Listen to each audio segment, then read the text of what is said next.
Armageddon 4.0.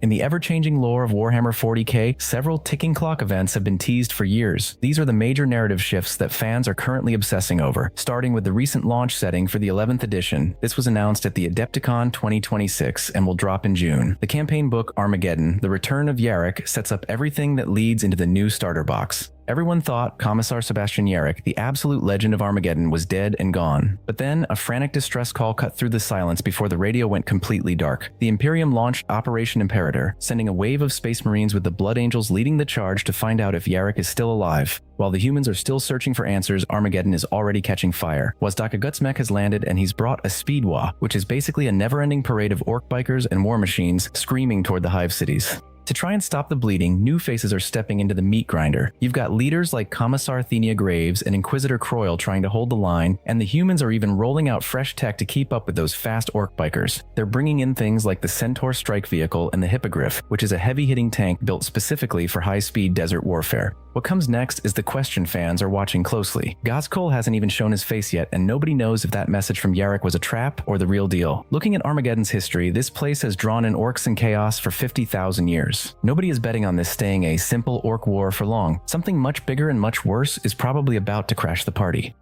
14th Black Crusade.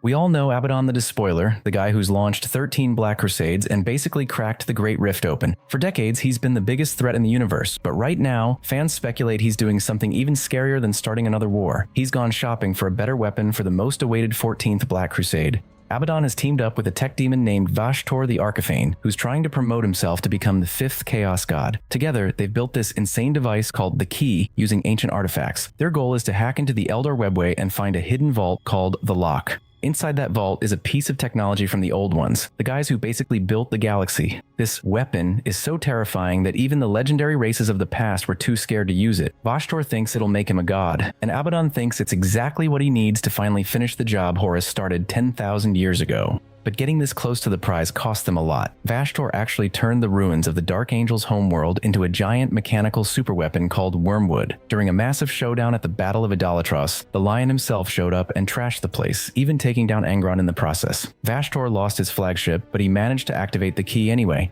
It's looking very likely that we are actually getting the 14th Black Crusade. Even though there's no official book yet, all the clues are there. New rules for the Eye of Terror and the Iron Warriors are being teased for early 2026, and the story is clearly heating up. The thing that has everyone both excited and nervous is whether this unholy alliance will actually last. Abaddon wants to burn the Imperium to the ground, while Vashtor just wants to become a god. They're on the same page for now, but the second one of them gets their hands on that superweapon, you can bet there's going to be a massive betrayal. A backstab like that, inside the webway with galaxy-ending technology in the middle, is the kind of thing GW builds a whole new edition around. The Lion and Guilliman. Robotech Guilliman has been running the show since 2017, and Lionel Johnson woke up in 2023, but for some reason, they've been like two ships passing in the night. Fans have been dying to see them finally in the same room, and it looks like the wait is almost over. It all comes down to a massive cliffhanger from a recent story called 500 Worlds, Titus. The book ends with a single cryptic message sent from the Lion to Guilliman. "Brother, we need to talk." That's it, no explanation, just 5 words that sent the entire community losing their minds. This message proves they're finally in contact even if the actual face-to-face meeting hasn't been written into the books yet. The timing couldn't be crazier, with both Primarchs having their own models on the shelves and everyone playing as Ultramarines in the latest video games. The hype for this reunion is at an all-time high, but the real question isn't if they'll meet, it's what the Lion actually wants to say when he gets there. Two big theories are floating around, and the safe bet is that the Lion is bringing a warning about Vashtor hunting for a secret weapon, or maybe news that his old rival Luther is gathering an army in the shadows. But there's a much darker theory gaining steam. Some people in the Imperium are starting to whisper that Guilliman is getting a little too comfortable in power. If there's one person in the galaxy who would walk straight up to Guilliman and call him out for trying to play God, it's the Lion. Whether this ends with the two of them saving the galaxy together or a massive family fallout that tears the Imperium apart, it's the most anticipated conversation in 40k history, and we're finally about to hear it. Return of the Loyalists. Every Warhammer fan has been wondering which hero is coming back to the galaxy. There are 2 big names at the top of the list, and the stage is already set for them. First, you've got Leman Russ, the Wolf King. His exit from the story is basically the ultimate mic drop. 10,000 years ago, after a massive feast, he stood up and promised his sons that he'd return for the Wolf Time, which is the 40k version of the end of the world. Then, he just walked straight into the Eye of Terror and vanished. The Space Wolves have been looking for him ever since, but all they ever found was his empty armor left on a creepy alien altar. There's even a rumor that his old rival, Magnus the Red, knows exactly where he's hiding but is just trolling the Space Wolves by keeping it a secret. With the world-ending 11th edition coming this June, and the Space Wolves already confirmed for the fight on Armageddon, it feels like the perfect time for Russ to finally keep his promise. But fans don't think he'll be the same rowdy brawler he used to be. Some say after 10 millennia in the warp, he's probably going to be a lot older and a little bit strange. Then there's Corvus Corax, who also disappeared into the Eye of Terror for revenge. He's been hunting down the traitors for 10,000 years, and all that time spent in the warp may have turned him into something else. The chances of Russ coming back soon are high because he fits the apocalypse vibe of the new story perfectly. Corax is a bit more of a wild card, but fans think he'll show up the second Lorgar finally comes out of hiding. Eastern Fringe conflict. While the rest of the galaxy is obsessing over Primarchs, the eastern edge of space is turning into a three-way nightmare that nobody has a real solution for. It's a collision between the Tyranids, the Necrons, and the Tau. Hive Fleet Leviathan is the biggest Tyranid invasion we've ever seen, basically a wave of teeth and claws consuming everything in its path. But they've run into a massive problem, the Necrons. See, the Necrons are expanding something called the Pariah Nexus, a giant zone of dead space where psychic energy just stops working. This is a total disaster for the Tyranids because their entire swarm is coordinated by a psychic network called the Shadow in the Warp. Inside that nexus, the signal goes dead and the swarm starts to fall apart. Then you've got the Tau, and their big Fifth Sphere expansion has completely stalled out because of a total horror story. One of their massive transport ships arrived in real space, but it was empty of life as something else had gotten inside and consumed everyone on board. The Ethereals are doing everything they can to keep the army together, but they're clearly terrified of whatever they encountered out there and are trying to keep the whole thing a secret. The Tau and Tyranids are both rumored for model range refreshes in 2026, and Necrons have been getting rules updates as recently as January of this year. This conflict has no clean winner anywhere near the horizon. The theory gaining the most ground is that the Necron anti-warp tech might be the only thing capable of jamming the Tyranid signal, which could lead to a very uneasy alliance between these different factions.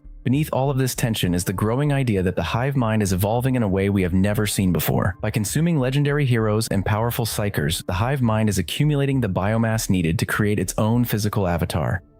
Commorragh. The home of the Dark Eldar is one of the most dangerous places in the entire galaxy. Commorragh is a pocket dimension hidden inside the webway, and it has stood for over 10,000 years without ever falling. Right now, it is slowly destroying itself from the inside. When Yvraine was reborn as a prophet of the death god Iniad inside Commorragh's gladiatorial arenas, the psychic shockwave cracked open Kane's Gate, a warp portal the Drukhari had kept sealed for millennia because they knew exactly what was on the other side. An endless sea of demons flooded into the Dark City, turning the streets into a literal hellscape. The city's immortal tyrant, Asdrubal Vecht, waited until his rivals were almost wiped out by the demons before he stepped in. He trapped the invasion in a section of the city called the Chasm of Woe and basically cut that entire neighborhood out of reality to save the rest. But that didn't actually fix the problem, as the rot is still spreading, and now Vecht is fighting a brutal civil war against his own people who want to follow the Inari or the worship of the god of the dead. The 2024 Lelith Hesperax novel confirmed this conflict is very much ongoing and getting worse. GW has kept the Drukhari product line active through late 2025, and the Civil War has ongoing Black Library coverage, so this storyline is not being quietly shelved. The two outcomes fans are most expecting are either Vecht crushing the Inari once and for all, and coming out of this more powerful than ever, or the Chasm of Woe expanding beyond anything he can contain and taking half the city with it. Whatever happens will change the Dark Eldar forever, which is why GW might be taking its time. Sanguinius Resurrection. Recently, Games Workshop put the Blood Angels front and center at the Adepticon 2026. They revealed that the 40k next big box set will feature the Blood Angels fighting orcs. With all this new attention, fans are asking if their long-lost leader is also coming back. The problem is that Sanguinius was killed by Horus 10,000 years ago. His body is still kept in a golden tomb on his home planet, but the story keeps dropping hints that he might not be gone forever. At the end of the devastation of Baal, when Dante was on the edge of death, Sanguinius appeared to him in a vision and told him his work was not yet done. It is believed that some psychic echo of the Primarch still exists somewhere in the warp. Other powerful characters have found pieces of his soul trapped in the spirit world. Even the leader of the Necrons, an alien who is millions of years old, wears a mask to honor Sanguinius. This has split the fans into two groups, and one side says he should stay dead because his sacrifice is what makes the Blood Angels heroes. The other side points out that Khal has the gene seed access. Yvraine has already resurrected one Primarch and the body is preserved. Plus, since other Primarchs are returning, fans argue that it's finally time for the Blood Angels to get theirs. When this happens, the most popular theory in the community is that it won't be a clean resurrection. Instead, his ghost might merge with a golden warrior called the Sanguinius, a golden warrior who appears in the Blood Angel's darkest moments, who carries a fragment of his soul. The King in Yellow.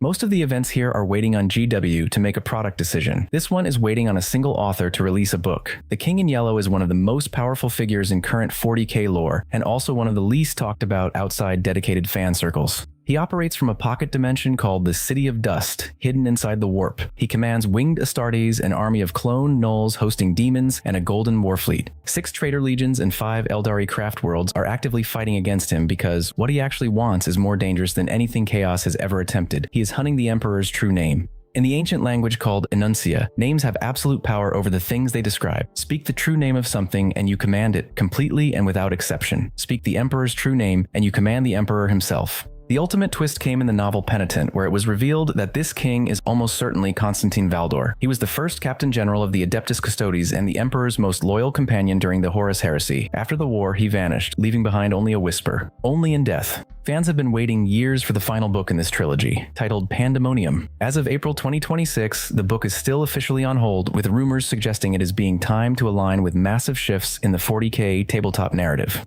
While some reported that the delay is tied to the Henry Cavill Warhammer TV series, and that GW does not want the book's lore revelations to contradict what the show establishes. Thanks for watching until the end. Click here to check out another video and see you in the next one.